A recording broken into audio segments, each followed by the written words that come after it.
Episode शुरू होता है मार्स के ऑर्बिट के साथ में, जहां पर एक जहाज उड़ता हुआ दिखाई देता है। अंदर हमें फे दिखाई देती है, कुछ पी रही होती है। वहां का माहौल गड़बड़ होता है, खाना पीना सब कुछ खत्म हो चुका है और फे काफी समय से इसी तरीके से वहां फंसी हुई है और उसके जेट का भी फ्यूल खत्म हो चुका है। तभी अचानक से स्क्रीन पर किसी शिप का सिग्नल आता है, जिससे फे खुश हो जाती है। मैं यहाँ बड़ी मुसीबत पे फंस गई हूँ, आपका बहुत बहुत आभार होगा अगर आप हमारी मदद करेंगे। शिप बहुत तेजी से आगे निकल जाती है, जिससे वो बहुत परेशान होती है। लोग इतना जल्दी में क्यों होते हैं? क्या उन्हें अपनी जिंदगी की नहीं पड़ी? कोई तो मेरी मदद करो। तभी अचानक फिर से शिप पर सिग्नल आना स्टार्ट हो जाता है, जिसे देखकर थोड़ा सतर्क होती है और सामने एक टूटी हुई शिप दिखाई देती है। सीन स्विच होता है, स्पेस में एक स्पेस स्टेशन दिखाई देता है, जहां पर बहुत सारी शिप का आवागमन है और वहां के एक रेस्टोरेंट में स्पाइक और जेट बैठे हुए दिखाई देते हैं। यहाँ पर समुद्रों से आने वाले बहुत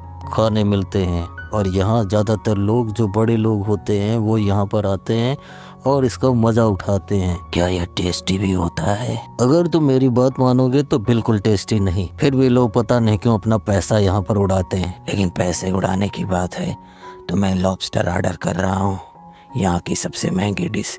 और वो लॉबस्टर ऑर्डर करता है। जेट अपने गॉगल्स को साफ करके उसे पहनता है। वो एक्चुअल में एक स्पेशल टाइप का स्पेक्टिकल होता है, जिससे चीजों को एनालाइज किया जा सकता है और जूम इन जूम आउट भी किया जाता है। वो अपने स्पेक्टिकल को लगाता है और सामने उसे एक आदमी दिखाई देता है, जिस पर वो जूम इन करता है। हमें पास में बैठी हुई एक दूसरी फैमिली दिखाई देती है, जहाँ एक औरत और बाकी उसके साथ काफी लोग बैठकर खाना खा रहे होते हैं और आपस में बात करते हैं। मॉम, एक पीस से कह लिए इतना परेशान हो रही हैं? हमारे पास बहुत सारे हैं, अगर एक चला गया है तो क्या हुआ? ये एक के जाने की बात नहीं है, यहाँ बात है रिस्पॉन्सिबिलिटी की। अगर तुम में से किसी ने गलती की है तो उसकी रिस्पॉन्सिबिलिटी भी तुम्हें लेनी पड़ेगी। जिससे सारे लोग डर जाते हैं। मामा, अब मेरे साथ ऐसा क्यों करेंगे? रॉबिन्सन, फिर से हमें वही आदमी दिखाई देता है जो गुस्से में वेटर को बुलाता है।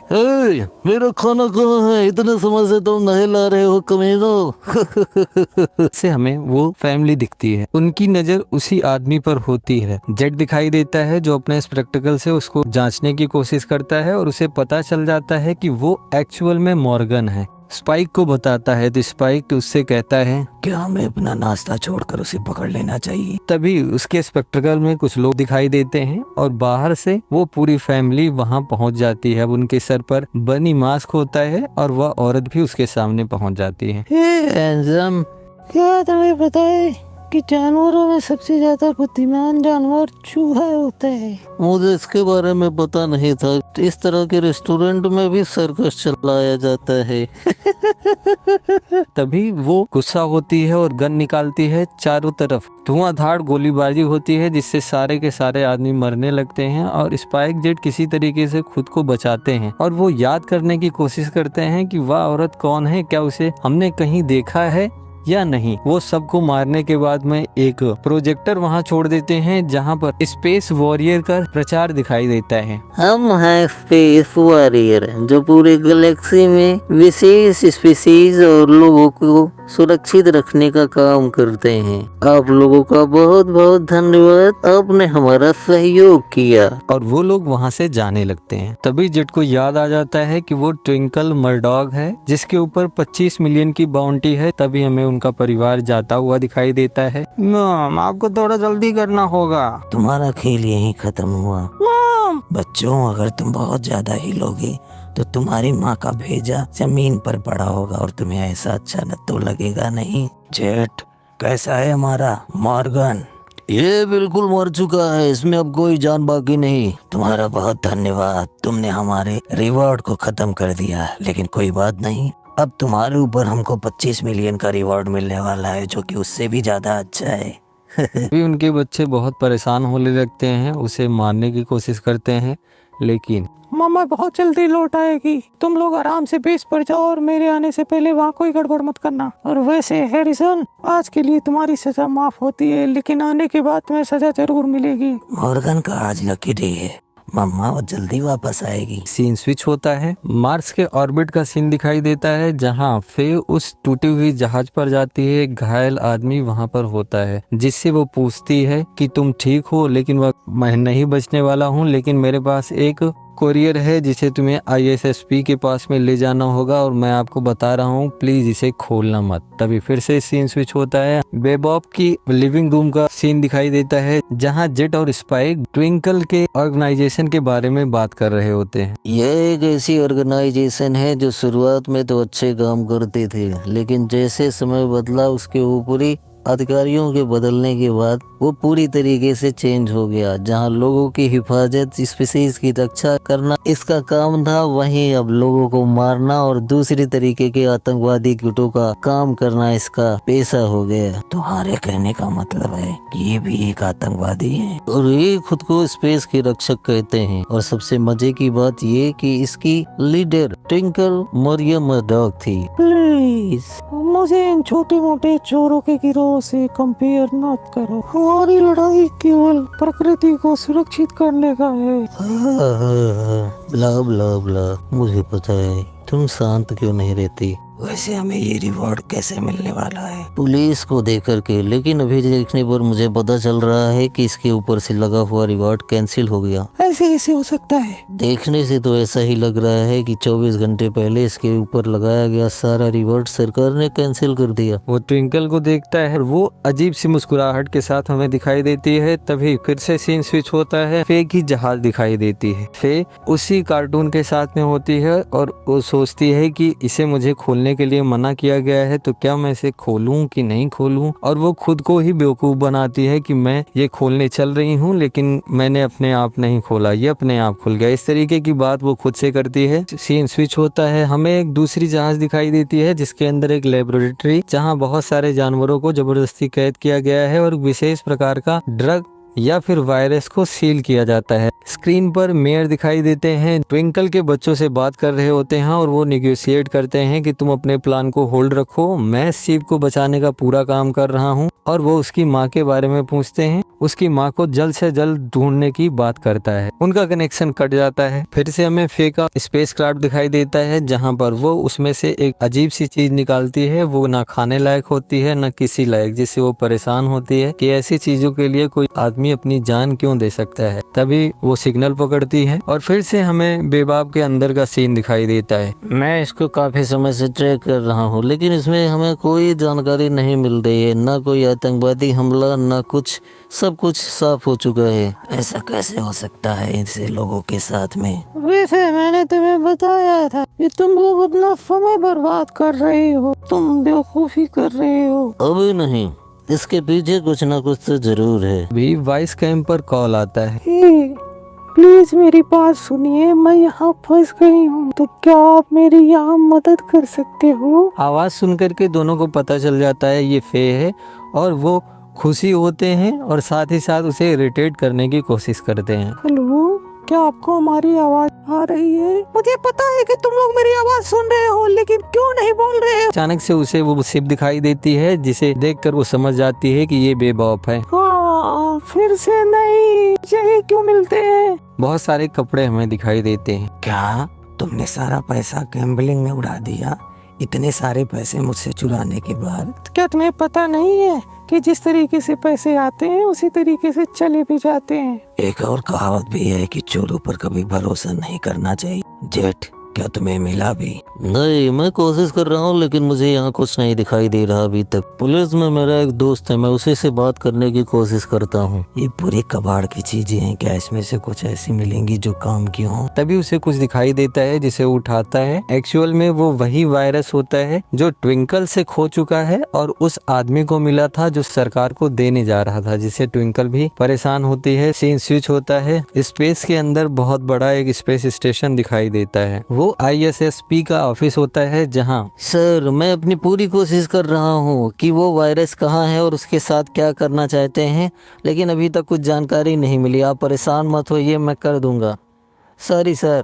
हे बॉस, क्या आपको पता चला ट्विंकल को किसी ने किडनैप कर दिया? क्या तुम्हें उसके बारे में कुछ पता है? तभी सीन फिर से स्विच होता है। जेट उसके साथ खेलता हुआ दिखाई देता है। वो उसे बहुत प्रयास करता है कि उसे खोले, लेकिन वो बिल्कुल खुल नहीं रहा हो। तभी जेट हमें एक पुलिस वाले से बात करता हुआ दिखाई देता है। हे बॉब, क्या तुम्हें उसके बारे में कुछ पता है? पैसे हमें कहाँ से मिलने वाले हैं? माफ करना यार, लेकिन मैं तुम्हें बताना भूल गया कि अब उसके ऊपर से सारा बाउंटी हट गया है, तो मैं कुछ नहीं कर सकता। मुझे मत बताओ बॉब, मैं भी उसी डिपार्टमेंट में काम करता था। तो अगर तुम्हें कुछ ज्यादा पैसे कमाने हैं तो यही मौका है। ठीक है, तुम्हारा मैसेज मुझे मिल गया। अब मुझे बताओ कि मुझे क्या करना होगा। स्पाइक अभी भी उस चीज से खेल रहा होता है, खोलने की कोशिश करता है। हे, उसे तोड़ मत दो। इससे अगर हमें तुम्हें पैसे निकलवाने हैं तो एक छोटी सी जानकारी है, शायद तुम्हारे काम में आए। ये लोग एक विशेष प्रकार का वायरस बना रहे हैं जिसे मंकी वायरस कहते हैं, और ये नेचर पर बहुत बुरा असर करने वाला है। इंसानों और बंदरों के डीएनए में केवल 2% का गैप होता है।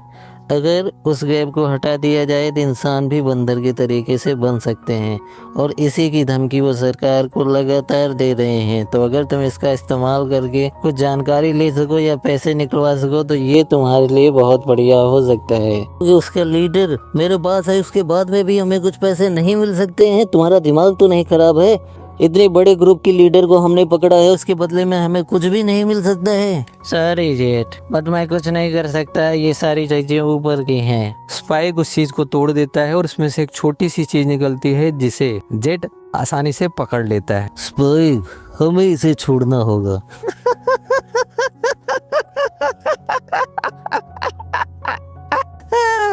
तभी सीन स्विच होता है। 2 स्पेस में एयरक्राफ्ट दिखाई देते हैं जो एक दूसरे के साथ में डॉक करते हैं। बड़ी ही इज्जत के साथ में वहां उस लेडी को छोड़ देते हैं। सारी चीजें बाहर से आईएसपी नोटिस कर रहा होता है और उस पर पैनी नजर रखता है, और वहां के अधिकारी उसे ट्रैक करने की बात करते हैं और तब तक कोई कदम उठाने की सलाह नहीं देते जब तक उन्हें वायरस के बारे में पता नहीं चल जाता। तभी इन्हीं के बीच में वहां ट्विंकल का वीडियो कॉल आ जाता है जिसे वो उठाते हैं, और ट्विंकल उनसे शिप के बारे में पूछती है कि क्या शिप को अभी भी मारा जा रहा है। वो उसे बताता है कि हमने उस पर प्रतिबंध लगाया है कि कम से कम शिप निकालें जिससे उनकी आबादी बढ़ेगी। लेकिन ट्विंकल को ये बिल्कुल पसंद नहीं होता है। वह बिल्कुल भी शिप को मारने के खिलाफ होती है, जिससे वह उसे धमकी देती है और कहती है मैं तुमसे जरूर मिलूंगी, मेरे सरप्राइज का इंतजार करना। फोन कट जाता है। सीन स्विच होता है। हमें ट्विंकल के लेबोरेटरी दिखाई देती है जहां वह अपने एक बेटे को जिसे सजा देने के लिए कह रही थी उसे चिंपैंजी वाले कवर में डाल देती है और उस पर वायरस डालने की तैयारी कर दी है। तभी फिर से सीन स्विच होता है। हमें उनकी लोकेशन ट्रैक करते हुए बहुत सारे आईएसपी के अधिकारी दिखाई देते हैं। उसकी शिप से बहुत सारे बम जैसे कुछ निकलते हैं और देखते ही देखते वहाँ पर एडवर्टाइजमेंट होने लगती है कि नेचर को बचाओ, ये वो इधर उधर की सिस्टम वहाँ दिखाई देता है।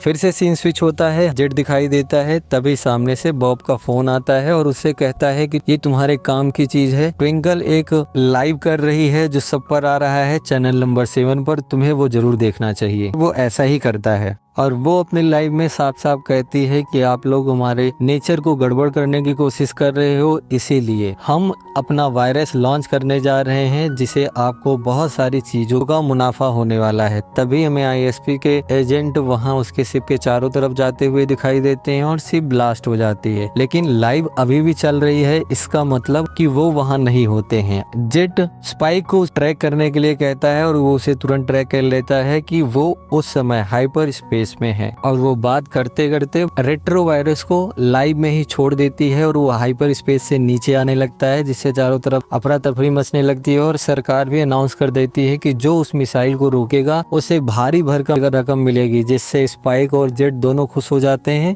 उनके पास ये मौका है, वो हाइपर स्पेस के पास में भी हैं, उसे रोक सकते हैं और इसमें कोई समस्या होने वाली नहीं। तभी सीन स्विच होता है। फे दिखाई देती है जो फ्यूल भर रही होती है अपने इंजन में। कुत्ता भी दिखाई देता है जो अब हथकड़ी में बन चुका है। स्पाइक वहां से निकलता है और उसे तबाह करने के लिए पूरी जद्दोजहद लगाता है। जेट उसे बेस्ट ऑफ लक कहता है। उसे बचाने के लिए वो हाइपर स्पेस में जाता है। जैसे ही वह उस मिसाइल को खत्म करने वाला होता है तभी वह मिसाइल और ज्यादा मिसाइल्स लॉन्च करती है, जिससे वो फंस जाता है। कुछ ही मिसाइल को वो डिस्ट्रॉय कर पाता है, जिससे वो मदद की गुहार करता है। तभी वहां में फे दिखाई देती है जो अपना स्पेसक्राफ्ट लेकर के फरार हो चुकी है। वो उसको कन्विंस करती है कि अगर तुम मुझे 50% अपने इनकम का दोगे तो मैं तुम्हारी मदद के लिए आ जाऊंगी। जिससे उन लोगों के बीच में थोड़ी सी बार्गेनिंग होती है और 40-60 पर दोनों मान जाते हैं। वो अंदर आती है, जैसे ही वह अपना सिस्टम लोड करती है उसे डिस्ट्रॉय करने के लिए, वहां से बहुत ज्यादा छोटे छोटे मिसाइल्स बन करके सामने आने लगते हैं, जिससे वो लोग डर जाते हैं। उनके पास कोई रास्ता नहीं होता कि अगर उनके साथ में वो वायरस टकरा भी जाएगा तो वो खत्म हो जाएंगे, जिससे वो भागने की कोशिश करते हैं। और तभी उनको पता चलता है कि सरकार ने हाइपर स्पेस ही बंद कर देने का फैसला ले लिया है। अब वो और भी ज्यादा डर जाते हैं और पूरी ताकत लगाते हैं हाइपर स्पेस से बाहर निकलने के लिए। समय के साथ धीरे धीरे हाइपर स्पेस बंद हो रहा है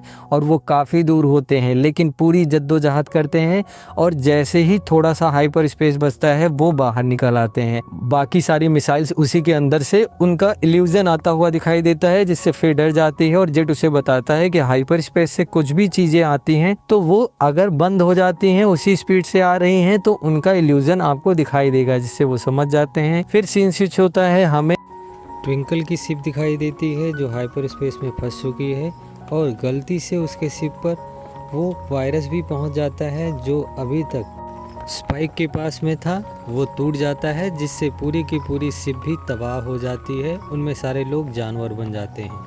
तभी सीन स्विच होता है, बेबॉब का लिविंग रूम दिखाई देता है जहां सारे होते हैं और सब अपना सर पकड़ के बैठे होते हैं कि इस बार भी हमें कोई पैसे नहीं मिले, अभी भी हम गरीब हैं। जिससे फे उन्हें रिलैक्स रहने के लिए कहती है और कहती है कि अगली बारी में हम मोटा माल बनाएंगे। अब तो मैं तुम्हारे साथ हो गई हूँ तो तुम्हें टेंशन लेने की जरूरत नहीं है, हम अच्छा पैसा कमा सकते हैं। अब वो वहाँ से उठती है और नहाने के लिए जाती है, जो बिल्कुल भी पसंद नहीं होता है स्पाइक को, और वो जेट से कहता है उसे रोकने के लिए, लेकिन जेट उसकी बात नहीं सुनता, जिससे वो गुस्सा होता है और खुद ही उसे रोकने जाता है। लेकिन जैसे अंदर जाता है तो उसे लात पड़ती है, क्योंकि फे बिना कपड़ों के वहां नहा रही होती थी। इसी के साथ एपिसोड खत्म होता है। मिलते हैं नेक्स्ट एपिसोड में, तब तक के लिए बाय बाय।